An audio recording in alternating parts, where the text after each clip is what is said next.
ಸಂಜೆ ಟೈಮು ನೀವು ಲೈಟಾಗಿ ತಿನ್ನಬೇಕು, ಹೆಲ್ದಿಯಾಗಿರಬೇಕು, ಹಾಗೆ ಮಾಡೋದಕ್ಕೆ ಈಸಿಯಾಗಿರಬೇಕು ಅಂದರೆ ಈ ರೆಸಿಪಿನ ಖಂಡಿತ ನೀವು ಟ್ರೈ ಮಾಡಲೇಬೇಕು. ಟೀ ಅಥವಾ ಕಾಫಿ ಜೊತೆ ತುಂಬಾ ರುಚಿಯಾಗಿರುತ್ತೆ. ಇದಕ್ಕೆ ಬೇಕಾಗಿರೋ ಸಾಮಗ್ರಿಗಳು ಮಂಡಕ್ಕಿ ಅಥವಾ ಪುರಿ ಮತ್ತು ಸಣ್ಣದಾಗಿ ಹೆಚ್ಕೊಂಡಿರೋ ಒಂದು ಮೀಡಿಯಮ್ ಸೈಜ್ ಗಾತ್ರದ ಟೊಮ್ಯಾಟೊ, ಆನಿಯನ್ ಮತ್ತು ತುರ್ಕೊಂಡಿರೋ ಒಂದು ಕ್ಯಾರೆಟ್ ಮತ್ತು ಸ್ವಲ್ಪ ಕೊತ್ತಂಬರಿ ಸೊಪ್ಪು ಮತ್ತು ನಿಂಬೆಹಣ್ಣು ಒಂದು ಅರ್ಧ ಮತ್ತು ಒಂದು 1/4 ಚಮಚದಷ್ಟು ಖಾರದ ಪುಡಿ, ರುಚಿಗೆ ತಕ್ಕಷ್ಟು ಉಪ್ಪು, ಖಾರ ಬೂಂದಿ ಮತ್ತು ಖಾರ ಸೇವ್ ಇಷ್ಟು ಬೇಕಾಗಿದೆ. ಈಗ ಈ ಎಲ್ಲ ಸಾಮಗ್ರಿಗಳನ್ನ ನಾವು ಈ ಮಂಡಕ್ಕಿಗೆ ಸೇರಿಸ್ತಾ ಹೋಗೋಣ. ಒಂದೊಂದಾಗಿ ಸೇರಿಸ್ಬಿಟ್ಟು ಅದನ್ನು ಚೆನ್ನಾಗಿ ಕಲಿಸ್ಬೇಕು, ಮಿಕ್ಸ್ ಮಾಡಬೇಕು. ಇದು ತುಂಬಾ ರುಚಿಯಾಗಿರುತ್ತೆ. ಹಾಗೆ ತುಂಬ ಕಡಿಮೆ ಸಾಮಗ್ರಿಗಳು ಕೂಡ, ಎಲ್ಲ ಮನೇಲಿರೋದೇ. ಇದು ಆರೋಗ್ಯಕ್ಕೆ ಕೂಡ ತುಂಬ ಒಳ್ಳೆಯದು, ಹೆಲ್ದಿ ಇದೆ. ನಾವು ಡೀಪ್ ಫ್ರೈ ಮಾಡೋದಕ್ಕಿಂತ ಈ ಥರ ಮಾಡಿಕೊಂಡು ತಿಂದರೆ ಸ್ನ್ಯಾಕ್ಸಿಗೆ ಚೆನ್ನಾಗಿರುತ್ತೆ. ಮಕ್ಕಳು ಕೂಡ ಇಷ್ಟಪಡ್ತಾರೆ. ನಾನಿಲ್ಲಿ ಎಲ್ಲ ತರಕಾರಿಗಳು ಹಾಕಿ ಈಗ ನಿಂಬೆ ರಸ ಹಿಂಡ್ಕೊಳ್ತಾ ಇದ್ದೀನಿ.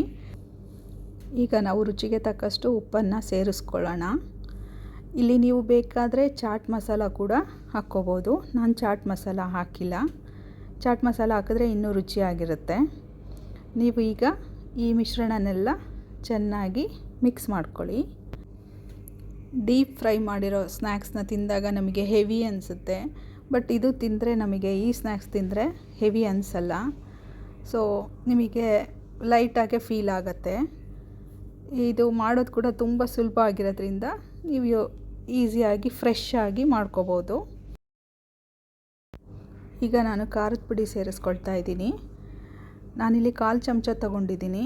ನಿಮಗೆ ಜಾಸ್ತಿ ಖಾರ ಬೇಕು ಅಂದರೆ ಇನ್ನೊಂದು ಸ್ವಲ್ಪ ಜಾಸ್ತಿ ಹಾಕ್ಕೊಳ್ಳಿ. ಅದನ್ನು ಕೂಡ ಚೆನ್ನಾಗಿ ಮಿಕ್ಸ್ ಮಾಡ್ಕೊಳ್ಳಿ.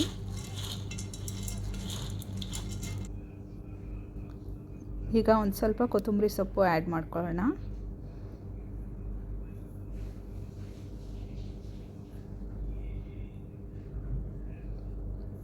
ಈಗ ಚೆನ್ನಾಗಿ ಮಿಕ್ಸ್ ಆದಮೇಲೆ ಅದಕ್ಕೆ ನಾನು ಖಾರ ಬೂಂದಿ ಹಾಕ್ಕೊಳ್ತಾ ಇದ್ದೀನಿ.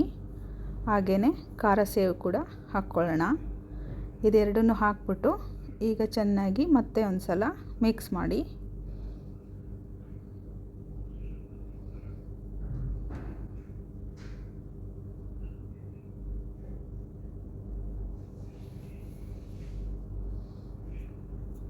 ಚುರುಮುರಿ ರೆಡಿಯಾಗಿದೆ. ಈಗ ಸರ್ವ್ ಮಾಡೋಣ. ಒಂದು ಸರ್ವಿಂಗ್ ಬೌಲ್ ತೊಗೊಂಡು ಅದಕ್ಕೆ ನಾವು ಮಿಕ್ಸ್ ಮಾಡಿರೋ ಈ ಚುರುಮುರಿನೆಲ್ಲ ಹಾಕ್ಕೊಳ್ಳಿ. ಹಾಗೆಯೇ ಅದಕ್ಕೆ ಸ್ವಲ್ಪ ಮೇಲೆ ಈರುಳ್ಳಿ, ಟೊಮ್ಯಾಟೊ, ಕ್ಯಾರೆಟ್, ಕೊತ್ತಂಬರಿ ಸೊಪ್ಪು ಇದನ್ನೆಲ್ಲ ಮೇಲೆ ಉದುರಿಸ್ಕೊಳ್ಳಿ. ಹಾಗೆ ಖಾರ ಸೇವ್ ಮತ್ತು ಖಾರ ಬೂಂದಿ ಕೂಡ ಸ್ವಲ್ಪ ಹಾಕಿ ಸರ್ವ್ ಮಾಡಿ. ಎಂಜಾಯ್ ಮಾಡಿ.